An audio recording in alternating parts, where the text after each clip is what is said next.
Bonjour à toutes et à tous et bienvenue pour cette nouvelle vidéo. Petite vidéo pour vous donner le suivi des événements en ce qui concerne cette campagne présidentielle américaine. Oui, gros avion. À l'heure actuelle, les médias, d'une manière générale, du moins ce qu'on appelle les médias mainstream, sont allés, on va dire, à 80% très clairement contre Donald Trump. Qu'on est dans une campagne, comme je vous l'avais déjà expliqué, où des comportements sont des comportements infantiles, immatures. Ça s'attaque sur du ridicule, ça s'attaque sur des propos parfois complètement à l'emporte-pièce. Alors c'est le cas du colistier de Trump, Vance, qui a sorti une attaque sur Kamala Harris. Alors évidemment, tous les médias progressistes sont en train de dire qu'il a tenu un propos raciste, que actuellement certains s'amusent à essayer de savoir, mais alors Kamala Harris, elle est quoi? Est-ce qu'elle est une afro-américaine? Est-ce qu'elle est une indienne? Est-ce qu'elle est une métisse? Alors oui, en effet, c'est une personne de couleur, mais de quelle origine? De quelle racine? Alors que je rappelle quand même que dans la société américaine, quand on se prétend américain, on n'en a rien à foutre de savoir quelles sont tes origines. Kamala Harris, comme je vous l'avais expliqué, qui aujourd'hui est étroitement surveillée dans ses sorties. Récemment, en Californie, elle est allée se taper un petit tacos à $70 le repas. Tacos, salade, poisson et encore. Alors même là-dessus, il y en a, oui. Est-ce que c'est représentatif? Parce qu'évidemment, le fait d'aller dans un restaurant populaire, c'est être au contact du peuple. Sauf qu'être au contact du peuple dans un restaurant où tu ressors avec une facture une addition de 70 $ hors type, est-ce que c'est vraiment populaire? Est-ce que des gens ont vraiment les moyens de se taper de la bouffe dans un resto à 70 $? Bon, je dirais que c'est en Californie. Californie, c'est pas forcément l'État le meilleur marché. Alors là-dessus, pareil encore, polémique, oui, 70 $, c'est vrai que l'électorat populaire a les moyens de... Alors bon, on va rectifier le tir tout de suite. Deux choses. La première, c'est que la Californie, c'est l'État où le coût de la vie est le plus cher. Donc forcément, quand il y en a certains qui me sortent, oui, mais bon, de toute façon, en Californie, le taux horaire est à 17 $. Oui, je rappelle, pour information, le taux fédéral hors taxe, brut, comme on dit en France, c'est 7,23 $. Mais encore une fois, chaque État peut pratiquer un taux horaire différent selon, évidemment, le coût de la vie. Il est évident que si en Californie, vous appliquez scrupuleusement le taux fédéral à 7,23 $, vous allez avoir beaucoup de gens qui vont se retrouver dans la merde et dans la misère parce que ils n'auront pas du tout les moyens de pouvoir vivre en Californie. Donc c'est pour ça qu'en Californie, le minimum que vous pouvez trouver éventuellement, c'est 15 $ de l'heure. Mais c'est un 15 $ de l'heure qui s'adapte au coût de la vie californienne. Nous ici en Caroline du Nord, par exemple, Caroline du Nord, on est au taux fédéral, c'est-à-dire à 7,23 $. Même pire, c'est que dans certains secteurs, il y a des dérogations à l'échelle nationale, comme par exemple la restauration, où la restauration, ils ont le droit de pouvoir payer que 5 $ minimum, à condition que les pourboires compensent la différence par rapport au taux fédéral. Voilà, pour la petite anecdote. Donc oui, alors certains, oui, il y a moins cher. Oui, il y a moins cher. Moins cher, c'est généralement des chaînes. C'est des licences, c'est une nourriture industrielle, c'est-à-dire que c'est de l'assemblage, c'est pas de la composition, c'est pas de la transformation. Si vous allez dans un restaurant qui fait de la transformation, là, évidemment, ça risque d'être un peu plus cher. Pourquoi ? Parce que vous payez, 1, le personnel, 2, vous payez les produits frais. Pardon. Donc forcément, c'est plus cher. Alors, c'est une activité économique, surtout en Caroline du Nord, où la restauration est un secteur économique extrêmement porteur. Mais encore une fois, aux 2/3, c'est souvent de la restauration qui reste abordable. C'est-à-dire que vous pouvez manger et boire pour 15 $, par exemple. Voilà, ça reste abordable, comme on dit. Mais encore, abordable, comme je vous le dis, c'est pas de la grande cuisine. C'est souvent une cuisine industrielle, c'est une cuisine d'assemblage, pas de transformation. Si vous allez dans un restaurant de transformation, là, oui, vous commencez peut-être à taper les 40 $, minimum. Bon. Mais voilà, c'est de la com pour Kamala Harris. C'est les sorties comme faisait Joe Biden, qui allait chez un glacier parce qu'il aimait les glaces, donc hop. Alors évidemment, l'établissement est prévenu, puisque dans l'établissement, on met de la sécurité tout de suite. C'est-à-dire que dans les gens qu'on voit, il y en a toujours quelques-uns qui ont une attitude un petit peu plus réservée, mais c'est normal parce qu'en fait, ce sont des agents du Secret Service qui sont là pour assurer la sécurité. Donc on te présente ça comme, voilà, ils déboulent au hasard, les gens ne savent pas que...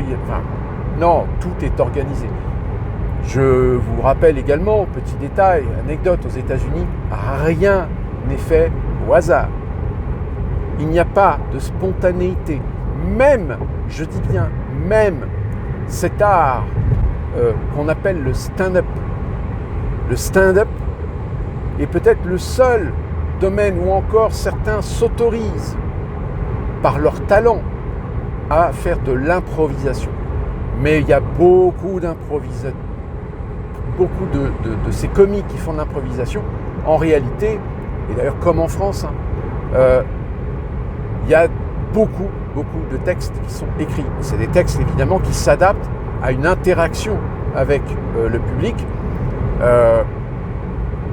mais en règle générale, c'est déjà défini, c'est prédéfini à l'avance, etc.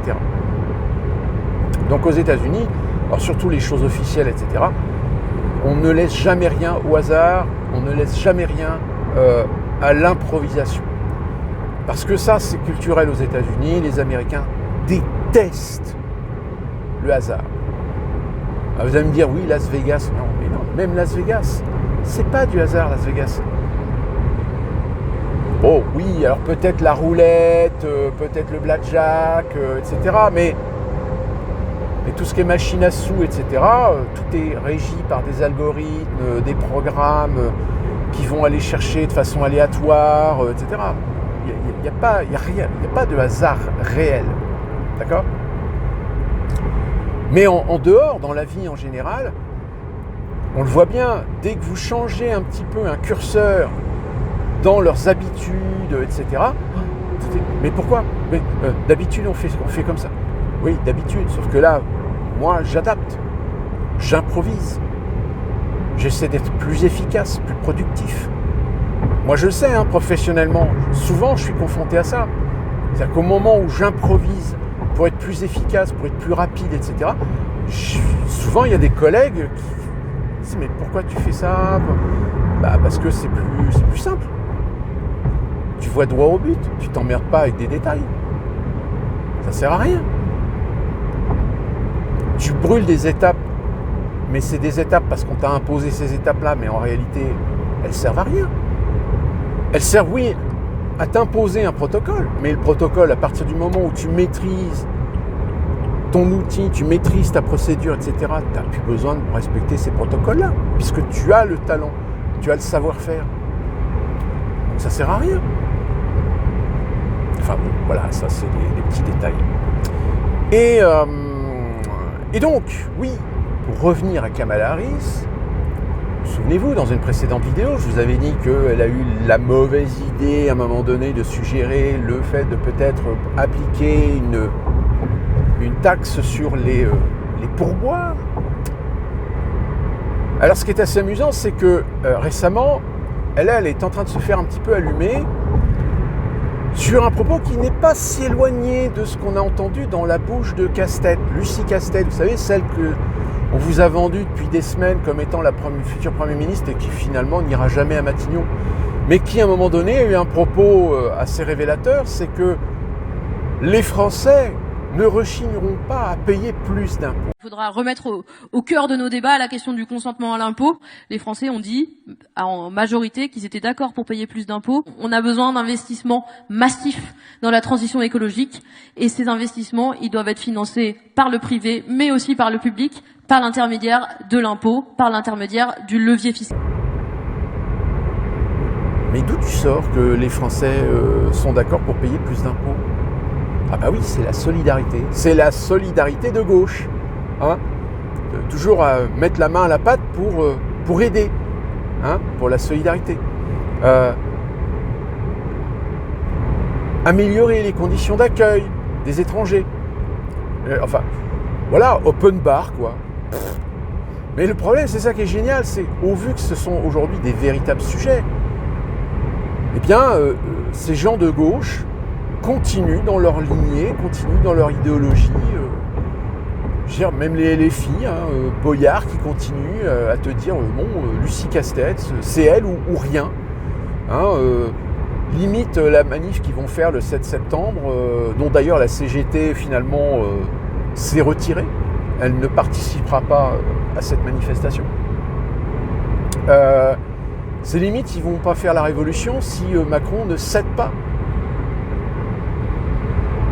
Or aujourd'hui, on le voit bien que Macron ne nommera quasiment personne du nouveau Front Populaire, qu'il nommera peut-être de l'écologiste ou du socialo, mais dissident, hors Front Populaire, parce qu'aujourd'hui, sa volonté politique à Macron, c'est tout simplement de démolir le Front Populaire. C'est de le démolir dans ses bases, dans ses fondations.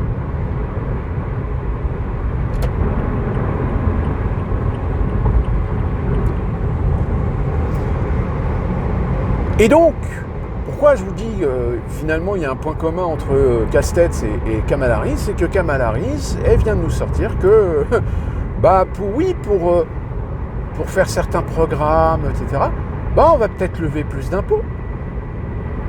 Alors attention, on va lever plus d'impôts chez les riches, chez les grandes entreprises.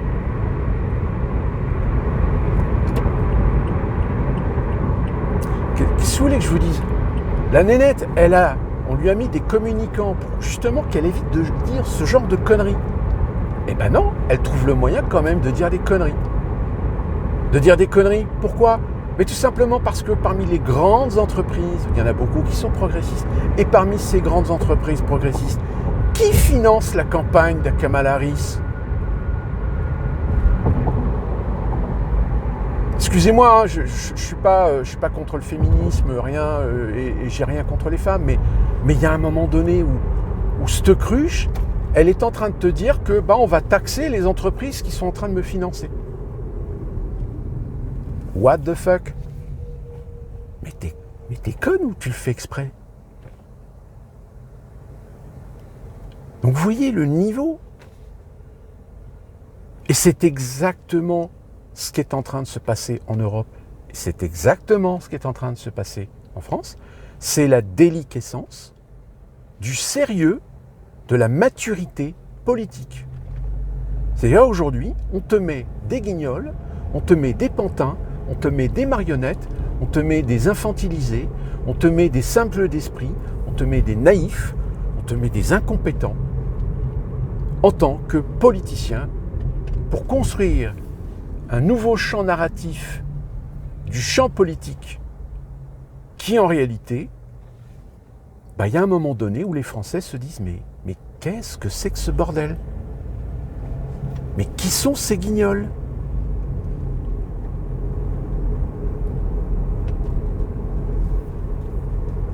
Donc si vous voulez, il y a un moment donné où je pense très sincèrement que là, c'est ce à quoi aujourd'hui ces gens-là sont exposés. C'est-à-dire qu'ils se rendent compte, enfin, tout du moins ceux qui sont en coulisses, ceux qui ont les compétences, ceux qui ont encore un tant soit peu de talent en matière de communicants, de stratégie, etc.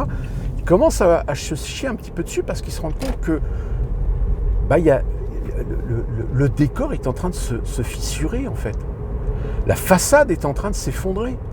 Parce que ça devient tellement énorme, ça devient tellement discordant, ça devient tellement incohérent qu'ils n'arrivent plus aujourd'hui à contrôler l'opinion, enfin une partie de l'opinion, parce qu'il y a toujours une autre partie de l'opinion qui, elle, de toute façon, elle est tellement lobotomisée du cerveau que tu pourrais, comme je vous l'ai dit déjà dans une précédente vidéo, tu peux mettre contre Marine Le Pen ou contre Donald Trump, Mickey Mouse ou Dingo, ils vont voter Mickey Mouse ou Dingo.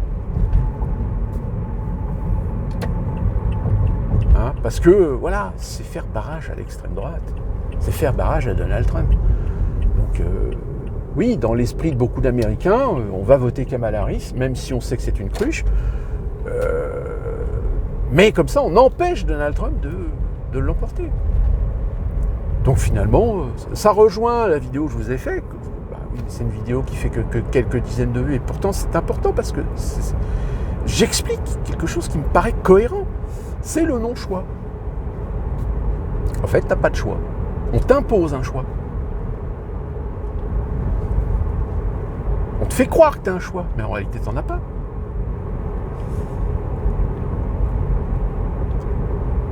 Donc la problématique, c'est que je pense qu'en France, beaucoup de gens commencent à se rendre compte que toute cette foire politique, ces arrivismes, ces ambitieux, je veux dire, regardez, tout le monde est en train de baver sur le fait que peut-être ils ont leur chance de se faire nommer par Macron comme Premier ministre. Mais attendez, les Français, ils attendent d'un Premier ministre qu'il soit compétent. Et pas quelqu'un qui sort comme un lapin qu'on sort du chapeau, quoi. Que personne ne connaît.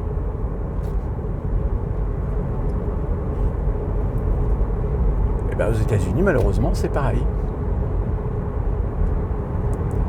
Alors c'est pire parce que, comme je vous l'ai dit, c'est une société très infantilisée. Donc, ils s'adressent à des gamins. Ils parlent comme s'ils s'adressaient à des gamins. Ils se comportent comme des gamins. Et vous avez des fights, vous avez des débats, vous avez des pics de bac à sable.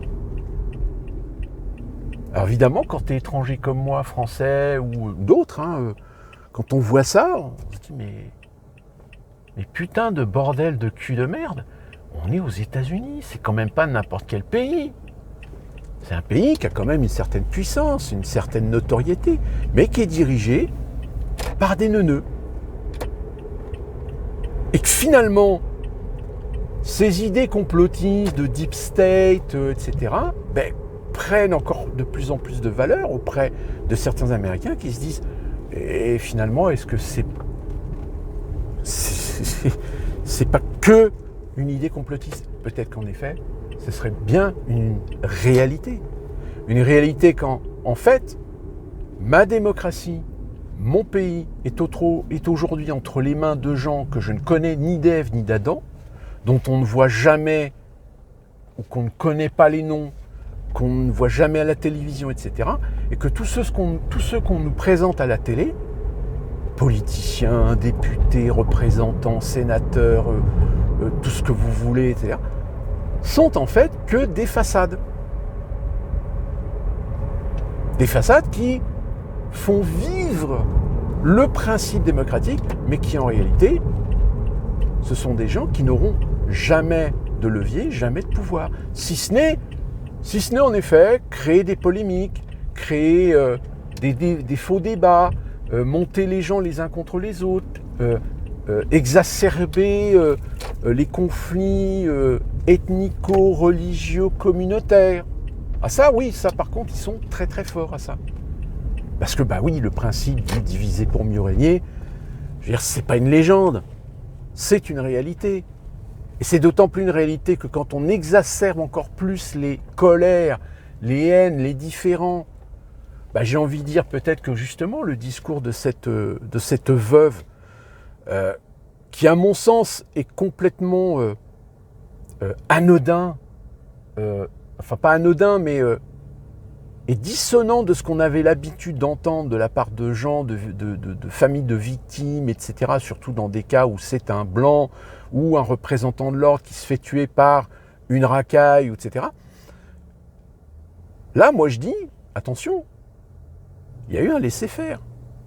On l'a laissé tenir ce discours-là. Donc si on l'a laissé tenir ce discours-là, c'est justement pour, encore plus exacerber les positions, les divergences, etc. C'est à méditer. Quant à nous aux États-Unis, voilà, je vous dis, on continue à suivre les pics, les agressions, les provocations, mais qui ne rendent pas du tout service au sérieux et à la maturité d'un débat politique d'une campagne présidentielle. Ça se tacle sur des conneries. T'as pas mis les chaussettes coordonnées à ton pantalon.